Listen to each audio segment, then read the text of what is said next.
Hello students, आज हम लोग संस्कृत में अपना व्याकरण का भाग पढ़ेंगे। जैसा कि बेटा आपको पता है, संस्कृत में हम लोग शब्द रूप और धातु रूप पढ़ते हैं। जब शब्द रूप और धातु रूप पढ़ते हैं तो हम उसमें पढ़ते हैं कि लकार क्या होता है। तो आज हम लोग पहले लकार समझेंगे, उसके बारे में जानेंगे और उसके बारे में पढ़ेंगे। जैसा कि बेटा आप लोग के प्रश्न अभ्यास में भी, आपके लेसन में भी लकार के बारे में बताया गया है। आपको चैप्टर में दिया गया है लट लकार का तीनों पुरुषों के बारे में बताया गया है। तो हम लोग सबसे पहले आज समझते हैं कि लकार है क्या। देखिए, जैसा कि संस्कृत में 10 तरह के लकार बताए गए हैं। आपका लट लकार है, लोट लकार है, लंग लकार है, विधिलिंग लकार है, लिट लकार, लिट, लिंग, अश्रीलिंगर लकार, लिट और लिंग। बेटा ये हमें 10 प्रकार के संस्कृत में लकार बताए गए हैं। ये 10 प्रकार के बताए तो गए हैं, पर हम लोग संस्कृत में सिर्फ 5 लकार को पढ़ते हैं। बताए तो हमारे 10 गए हैं, लेकिन प्रचलन में जो है वो लकार सिर्फ हमारे 5 हैं। जैसा कि आपका लट लकार, लिंग लकार, लिट, लोट और विधिलिंग, ये 5 ही लकार हैं जिनके बारे में हम लोग पढ़ेंगे। बेटा ये इनका प्रयोग क्यों किया जाता है? धातु के लिए। हम धातु के लिए जब हम लोग शब्द रूप पढ़ते हो, धातु रूप पढ़ते हो, तो हम उसमें धातु रूप जब आप पढ़ते हो, धातु मीन्स क्या है? आपका क्रिया, वर्ब, जिसे आप वर्ब कहते हो। तो हम लोग लट लकार, जब हम लट लकार बारे में पढ़ेंगे तो उसे हम वर्तमान, लट लकार का मतलब होता है वर्तमान काल, हम वर्तमान के बारे में पढ़ेंगे। तो आज हम लोग बेटा संस्कृत में लट लकार के बारे में पढ़ेंगे। लट लकार किसे कहते हैं? वर्तमान काल को। जैसा कि मैं इसकी परिभाषा भी आपको बताऊंगी। वर्तमान काल में लट लकार का प्रयोग होता है। क्रिया के जिस रूप से कार्य का वर्तमान समय में होना पाया जाता है उसे वर्तमान काल कहते हैं। जैसे राम घर जाता है, ये कैसे सेंटेंस है बेटा? प्रेजेंट की बात कर रहा है। रामा गृहम गच्छति, इस वाक्य में जाना क्रिया का प्रारंभ होना तो पाया जाता है, लेकिन समाप्त होने का संकेत नहीं मिल जा रहा है। जाना क्रिया निरंतर चल रही है, अतः यह वर्तमान काल है।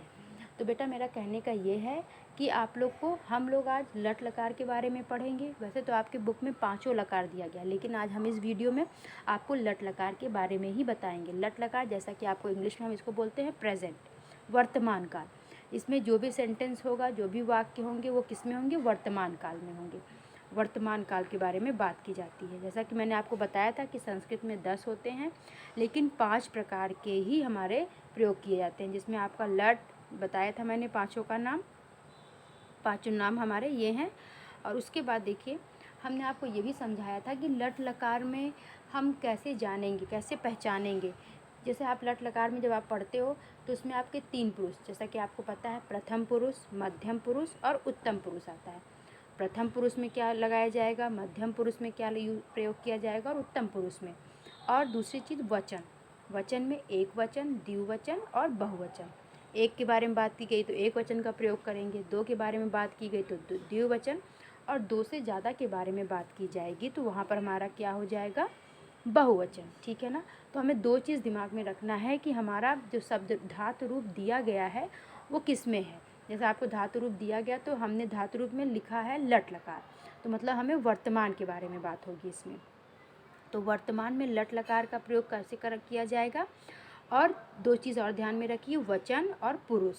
जैसा कि आपको पता है कि प्रथम पुरुष है, तो उसमें हम आपको आज एक छोटा सा ये भी समझा देंगे। अगर आप इस चीज़ को समझ जाओगे तो आप आसानी से ढूंढ सकते हो, कर सकते हो कि ये कैसे, कौन सा वचन है, ये जो शब्द दिया है वो एक वचन में है कि द्विवचन में है कि बहुवचन में, या प्रथम पुरुष है, मध्यम पुरुष है या उत्तम पुरुष है। देखिए मैंने आपको यहाँ पर लिखा है बेटा। देखिए, जब भी प्रथम पुरुष के बारे में बात होगी एक वचन, तो हमेशा लास्ट में ती होगा।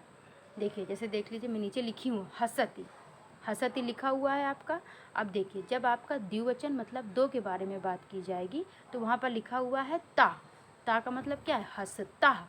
देखिए विसर्ग लगा हुआ है, मतलब 2 के बारे में बात हो रही है, वो भी कहाँ पर? प्रथम पुरुष में। फिर आपका दिया हुआ है ती, अंति, मतलब जिसका अर्थ हुआ हसंती। तो हम यहाँ पर कैसे समझेंगे? फिर से ध्यान देते हैं। जब हम लट लकार में पढ़ेंगे और प्रथम पुरुष के बारे में बात करेंगे तो हसती, हसता, हसंती।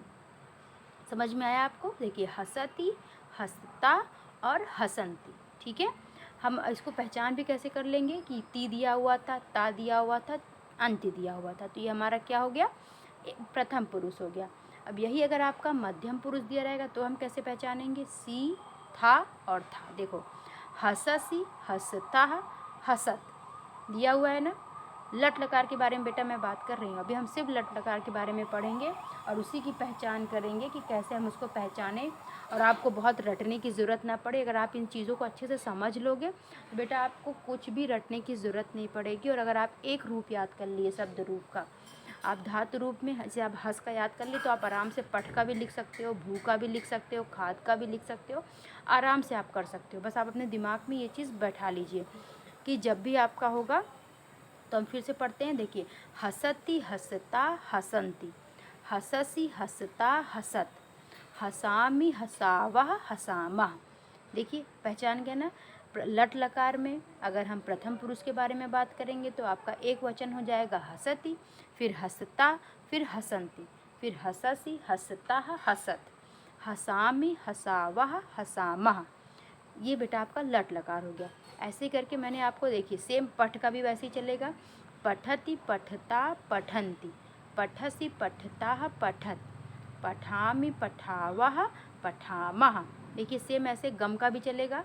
गच्छति, गच्छता, गच्छन्ति, गच्छसि, गच्छता, गच्छत, गच्छामि, गच्छावह, गच्छामः। फिर आपका लिख दिया हुआ है। लिखति, लिखता, लिखन्ति, लिखसि, लिखता, लिखत, लिखामि, लिखावह, लिखामः। देखिए जैसा कि आपका बताया गया, मैंने आपको पूरा बता दिया कि हम अब लट लकार में अगर इसको पढ़ लेंगे तो हमें कोई भी समस्या नहीं होगी। अगर आप एक रूप याद कर लोगे शब्द रूप, और आप ये भी पहचान लो कि बेटा जहाँ पे ती रहेगा, ता रहेगा, अंति रहेगा वो हमेशा प्रथम पुरुष में जाएगा, और जहाँ पे सी है, था है और था वो हमेशा मध्यम पुरुष में जाएगा। जहाँ पर आपका आमी है, आवा है, आमा है, ये हमेशा उत्तम पुरुष में जाएगा।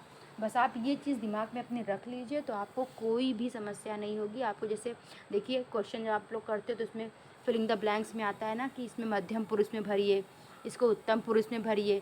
सेंटेंस दे देता है कि एक वचन को बहुवचन में बदलिए, तो आप सोचते हो ना कि अरे क्रिया को कैसे लगाएं। तो अगर आपको ये याद रहा कि अच्छा एक वचन है, आपको इसको बहुवचन में चेंज करना है तो आपका हसती था, और अगर इसको मुझे बहुवचन में चेंज करना है तो वो क्या हो जाएगा, हसंती।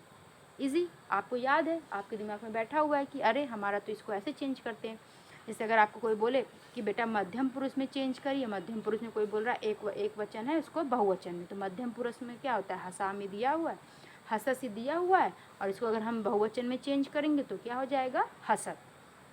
तो बस अगर आप इसको अच्छे से समझ लोगे और एक बार अच्छे से इसको पढ़ लोगे और दिमाग में ये चीज़ बैठा लोगे बेटा, तो आपको कभी भी कोई भी प्रॉब्लम नहीं होगी लट लकार का रूप याद करने में, आपको लट लकार का धातु रूप। इसलिए मैंने आपको ये बहुत अच्छे से समझाया। आप लोग इसको अच्छे से देखो, समझो, और आप अच्छे से याद करोगे तो आपको ये एकदम आसानी से आपके दिमाग में बैठ भी जाएगा और आप आराम से सेंटेंस कर लोगे। ओके बेटा, थैंक यू।